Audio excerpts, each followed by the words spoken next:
Hiya, so yesterday we had an issue with our XYZ switch on Discovery 2. So we've done the usual bits, we've taken it apart, we've given it a nice good clean up, popped it back on, all working, all showing the correct gear position on the dash and on the console there. Went out in it today and same again. So checked that something hadn't moved at all, so I redid it all, put the alignment tool on. Alignment tool, yeah. So it's spot on. So that alignment tool is brilliant. Laser one, yeah. And we've got it all going, starting everything, and then did it a few times. Went to move the vehicle, and we've got the M&S lights flashing on the dash. So what was I doing underneath when they started flashing again? Well, we were just checking because it failed again. We just checking everything was plugged in and if anything had moved. But as soon as you put your hand on the wiring connector harness bit, the parking indicator there started flashing, and then we lost it totally. And now we've lost everything. Whereas, literally 10 minutes ago, we had the whole Christmas tree lighting up, which was good. So this video is going to be about removing the center console on the Discovery 2 in case you've got this problem, you want to inspect the loom that goes to the XYZ switch, or you just want to remove it for some other reason. So hopefully you find this helpful, but that's why we're removing it. But our indicator, the switch had gone, the XYZ switch had gone again. It would not start in park. I've seen plenty of videos out there saying do this, do that, but sometimes if it's not starting, it might be that switch or the wiring near it playing up. But I know that the switch is down here and we can have access to the wiring. Yeah, the wiring runs underneath. Unfortunately, I'm doing it from the ground, there just isn't even jacked up. There isn't the space to have a good look at it and check it out. So we'll, if we find anything, we'll show you just for reference, but we'll just show you how to take this all off. So the first thing I'm going to start with, we'll do this video in parts, but the first thing I'm going to start with, the easiest, is this part. Okay, and then you've got some Phillips posi screws here. There is a fair bit to this. It's not overly complicated. I think we've done this before, I'm sure. We've taken all this out before. But the thing is, I was underneath looking to make sure I had the connector right, and then it started flashing and all the lights came on. So it leads us to think there possibly could be an issue with a wire underneath as well. You've got to remember with those XYZ switches, there's only 2 bolts holding it in, and that cable that's pulling is a lot of pressure. So if it's not tightened up exactly right, it can move it out. And also this after we'd fixed the switch the first time, the M&S light started flashing after we'd driven it 3 or 4 miles. So obviously you've got the vibration, you've got the heat and everything. So obviously that's... I think I've just locked a door or something. Oh. So we'll just free this up so we can get the rest of this out. Sorry, that's the switches to show you it. That's the switches for reference, how it goes. 2 purples left and right at the bottom, 2 whites, and if you get them in the wrong way, you can just switch them around. There should be 4 screws, we've only got 3. 4 screws, obviously someone's had this out before. I'm going to put them on top there so we don't lose those little things. And next thing is, what we're going to pull off next? Next thing we'll pull off is probably this gear stick. Yeah. Indicating thing. We'll pull the gear stick off. Now, if I remember rightly.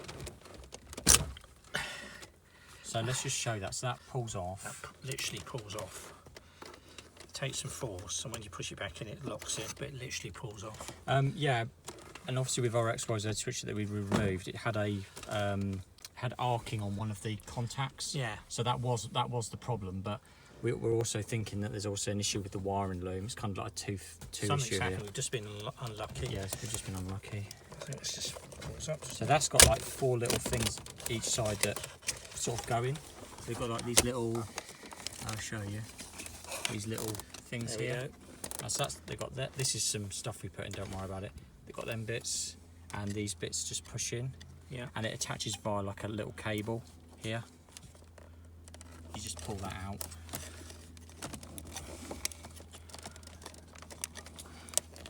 Where's that? So look.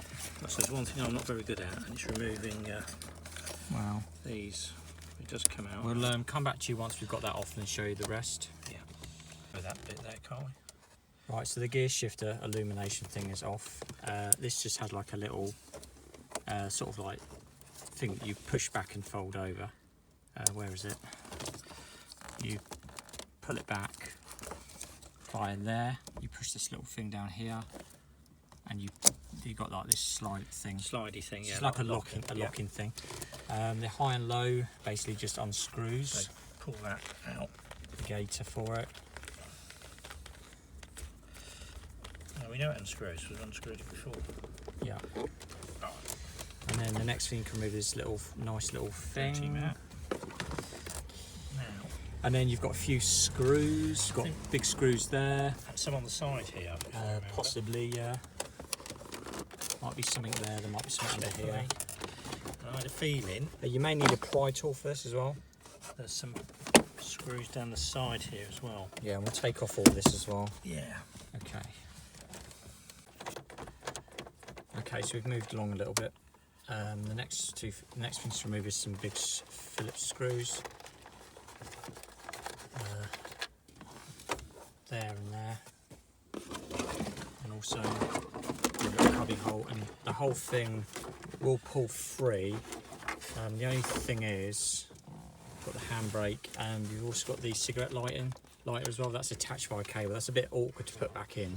Just warn you of that now. It's got like a spade connector, 2 spade connector thing.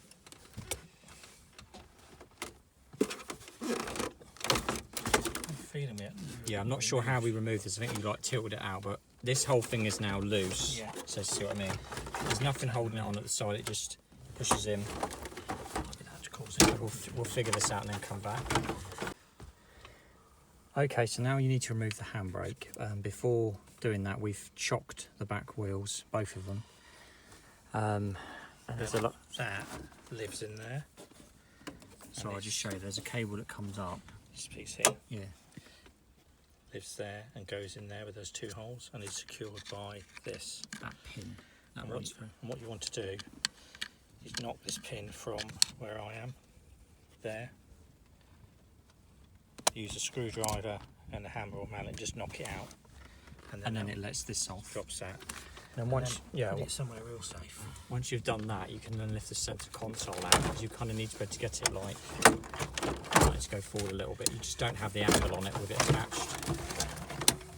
That's what you're left with. Just a mess of wires, and you've got the old heating ducting here as well. That's just on posi screws. And the next thing you'd want to remove is this foam, and then this rubber.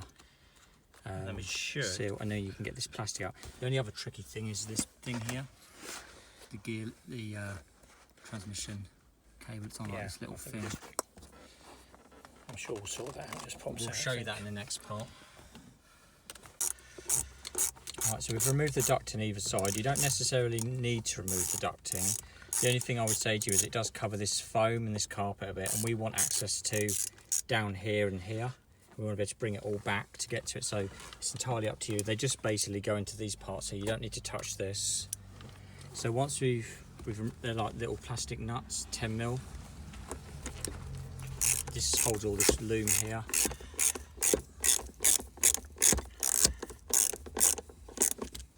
So John's just removing that. That's the cigarette lighter cables.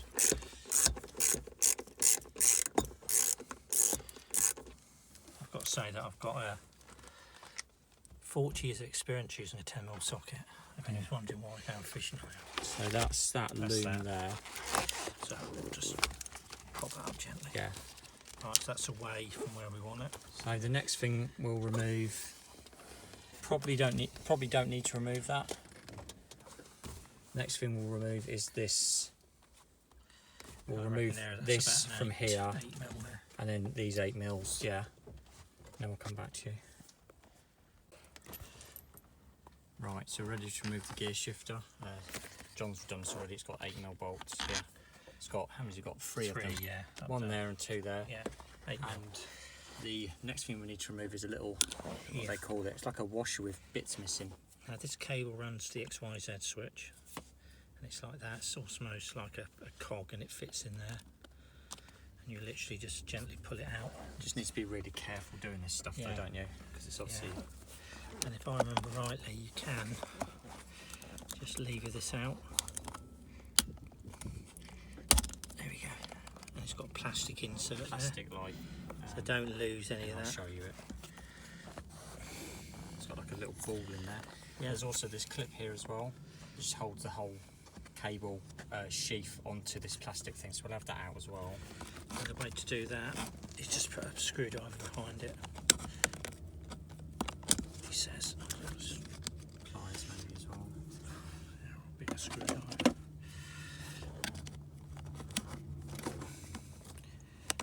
We have had this all out before, but there we go. we never made a video about it. Just need to keep it all safe. So that goes, this whole thing pulls out with this rubber seal. You'll see that cable sliding out that hole there. And that goes, that's how that slides in there. Okay, so you can leave that plastic bit on the end. If you're putting this back in again through the big hole, through the little hole, yeah? Yeah. What we'll do, we'll just empty that out somewhere. So we sprayed a bit of stuff in here a few days ago. A bit of oil, but obviously hasn't made a difference. We thought maybe it was sticking or something, but obviously that doesn't work. So he's got this foam sort of sound insulator. Got that rubber thing as well. Probably remove that rubber thing. Yeah. That sort of goes over that cable sheath as well. Pushes over it. Come off. I'm sure it will do, but whether it needs to or not is a different thing. Yeah, it might not need to. So let's get this out. That's fine. So we'll get this out and then we'll do the next bit. Okay, so if I remember rightly from last time, what we did with this is it's this rubber is actually on the sheath. So you can pull it on and off, but it's up to you. But I think we just took it through this hole. This is a metal plate, and this is was it screwed or riveted on? Riveted. I think it was riveted on when we took it off last time, so we'll have to rivet it again. So we'll drill it out, take it off. Right, these are 8mm. For the high and low switch.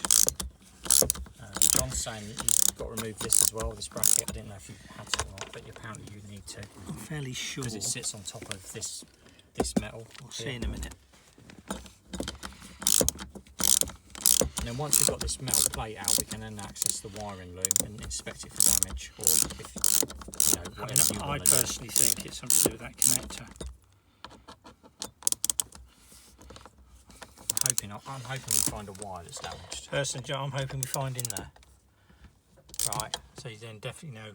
I'm hoping we find a little mouse or rat nest that's been travelling around the east of England with us. Not with the amount of heat this thing puts out, I wouldn't expect them to be living I don't in know. it. Yeah, so as I said earlier, you can leave all this alone unless you've got a reason to take it out, but this is what it all looks like, just for reference. Some sort of computer there, I'm not sure what that's for. There's like a little hole here where things run through. It did have a rubber grommet on it. It is still attached. Doesn't look like it's looks like it's fallen down. That's probably the satellite TV box for the mice we've got underneath there where we find them. Okay. Right, so the high and low switch is out. It's loose there, so that'll just pull through, as you can see. Next thing is John's going to drill all these rivets out. I think we're then going to pull this rubber thing through this and just get everything out of the way. Over. Yeah, so get out of the way. yeah, I think this is about a 6mm drill bit. When you replace your rivets, try and get hold of some things called peel rivets. And what they do, when you squeeze them, you can get a cheap rivet gun from Screwfits or something. You squeeze them and they peel back, a bit like when you're peeling a banana but upside down. yeah. So they peel underneath and keep it down. So I'm going to take these out now. So they drill out easy. I guess you've got to be a little bit careful, because what you don't want to do is drill in anything you shouldn't do.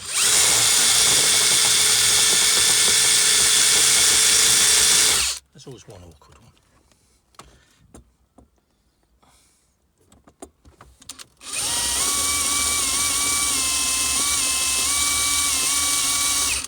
Right, we'll come back to you once you've got all these out.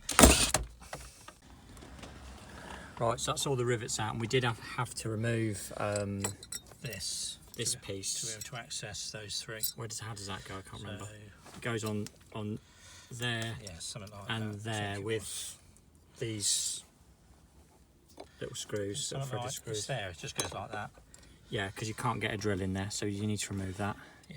Right. So I'll show you what's.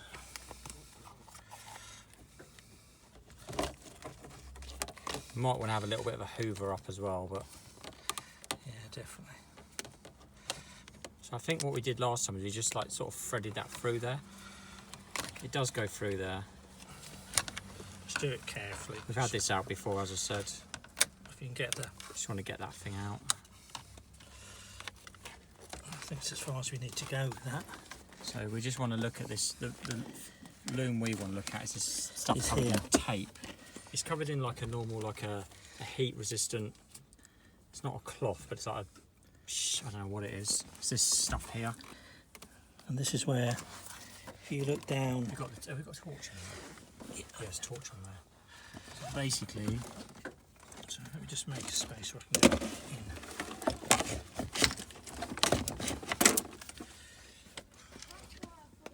Oh yeah.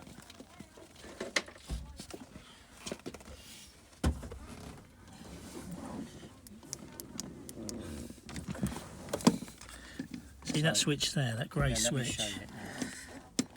So there's the XYZ switch down there. Hang on, we've got Andy there. That's the connector for it, and the XYZ switch is in that area. So we just want to look at the wiring for it to make sure there's no breaks in it. And this is what we think our problem is. So I'll get in there a bit more. That thing there. So we want to be looking at this whole Area here. whole thing So we'll unplug it, have a look at it. and just go from there. Yeah. But that is how you remove the center console. So we hope this video is helpful, and obviously reassembly is just reverse of removing it all. Obviously you're going to need some rivets. You can't really use screws or bolts, just rivet it, peel rivet it. Just be careful of all the wiring. Thanks for watching. So we need to unplug that.